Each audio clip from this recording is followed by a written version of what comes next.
Hello friends, welcome to சுவை தேடி. இன்னைக்கு நம்ம சேனலில் டயபெட்டிக் ஃப்ரெண்ட்லி பிரேக்ஃபாஸ்ட் தான் பார்க்க போகிறோம். தால் பராத்தா. டயபெட்டிக் பேஷண்ட்ஸ் பருப்பு வகைகளை எடுத்துக்கிறது ரொம்ப முக்கியம். அந்த வகையில் சன்னா தாலில் ஹை ப்ரோட்டீனும் ஹை ஃபைபர் கண்டென்ட்டும் இருக்கிறனால பிளட் குளுக்கோஸ் லெவலை மேனேஜ் பண்ணுது. மூங் தாலில் கிளைசமிக் இண்டெக்ஸ் ரேஞ்ச் ரொம்ப கம்மியாக இருக்கனால பிளட் குளுக்கோஸ் லெவலை நல்லா மேனேஜ் பண்ணும். அதே மாதிரி ஃபேட் லெவலும் லோவாக இருக்கனால வெயிட் லாஸ்க்கும் எடுத்துக்கலாம். கடலை மாவு எக்ஸ்ட்ரீம்லி குட் ஃபார் டயபெட்டிக்ஸ்னு சொல்லலாம். இது gluten ஃப்ரீயும் கூட. இன்னைக்கு நம்ம இது எல்லாத்தையும் வச்சு தான் தால் பராத்தா பண்ண போகிறோம். ஸோ வாங்க எப்படி செய்கிறதுன்னு பார்க்கலாம். தால் பராத்தா செய்கிறதுக்கு 1 டேபிள் ஸ்பூன் மூங் தாலை 1 மணி நேரம் ஊற வச்சுருக்கேன். 5 டேபிள் ஸ்பூன் கடலை பருப்பை அதுவும் 1 மணி நேரம் ஊற வச்சுருக்கேன். பராத்தா செய்கிறதுக்கு 1 கப் கோதுமை மாவை எடுத்துக்கலாம்.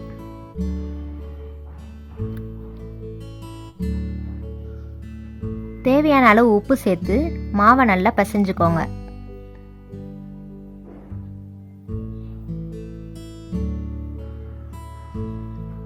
சப்பாத்தி மாவு பதத்துக்கு பிசைஞ்சுக்கணும்.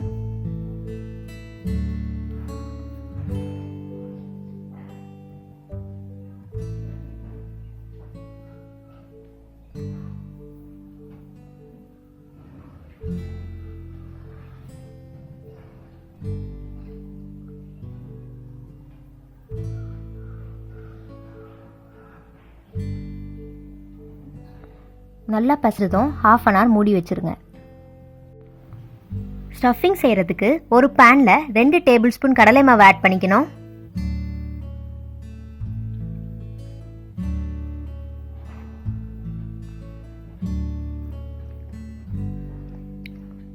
இதில் 1 டீஸ்பூன் சில்லி பவுடர்,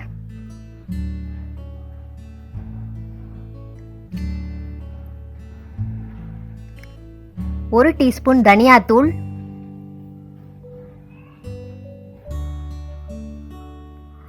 1/2 டீஸ்பூன் சீரகத்தூள்,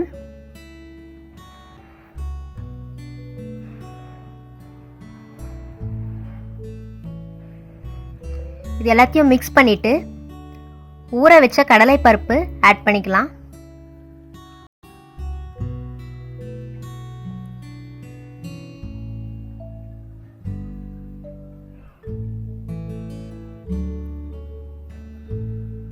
ஊற வச்ச மூங் தால்,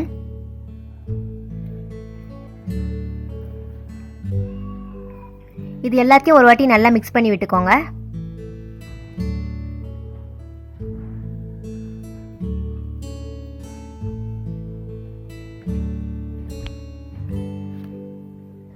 இதில் 1/2 டீஸ்பூன் டர்மரிக் பவுடர் மஞ்சத்தூள், 1/2 டீஸ்பூன் உப்பு, 1/2 கப் தண்ணி ஊற்றி இது நல்லா வேக விட்டுக்கணும். நான் 80% வேகிற அளவுக்கு தான் தண்ணி ஊற்றிருக்கேன். உங்களுக்கு நல்லா ஃபுல்லி குக் ஆகணும்னா இன்னும் கொஞ்சம் தண்ணி ஊற்றி இன்னும் கொஞ்சம் நேரம் வேக விட்டுக்கோங்க.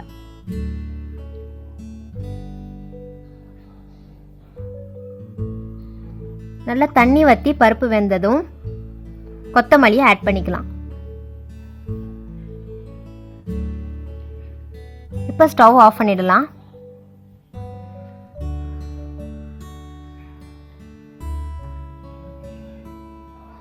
இப்போ 1/2 அன் ஹவர் நல்லா மாவு ஊறிடுச்சு, நல்லா சாஃப்டாக இருக்குது.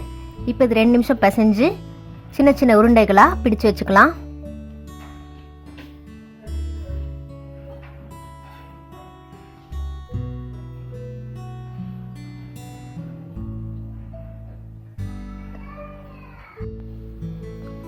இப்போ கொஞ்சம் மாவை டஸ்ட் பண்ணி நம்ம சப்பாத்தியை உருட்டி எடுத்துக்கலாம். கையாலேயே கொஞ்சம் ஃப்ளாட்டாக ஆக்குனதும் 1 டேபிள் ஸ்பூன் ஸ்டஃபிங் எடுத்து உள்ளே வச்சுருங்க. உள்ளே வச்சு எல்லா பக்கமும் நல்லா க்ளோஸ் பண்ணிடுங்க.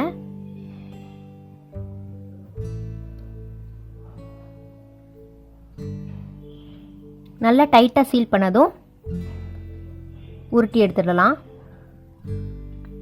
ரொம்ப உருட்டிடாதீங்க, அப்புறம் ஸ்டஃபிங்காக வெளியில் வந்துடும்.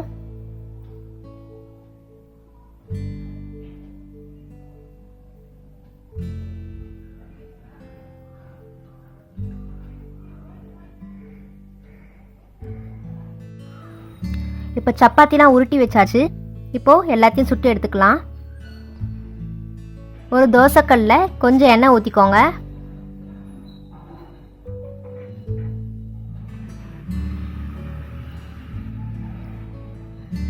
இப்போ சப்பாத்தியை போட்டு நல்லா சுட்டு எடுத்துக்கலாம். ரொம்ப ஹெல்த்தியான பிரேக்ஃபாஸ்ட்.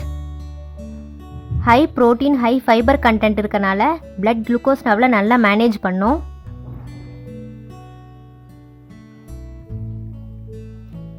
ஃபேட்டும் கம்மியாக இருக்கனால வெயிட் லாஸ்க்கும் இதை எடுத்துக்கலாம்.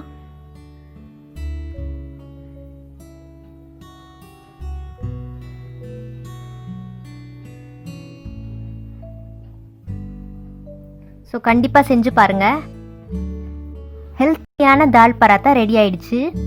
இந்த ரெசிபி உங்களுக்கு பிடிச்சிருந்ததுன்னா லைக் பண்ணுங்கள், ஷேர் பண்ணுங்கள், சப்ஸ்கிரைப் பண்ணுங்கள். கூடயே அந்த பெல் ஐக்கானையும் ப்ரெஸ் பண்ணுங்கள். தேங்க்யூ.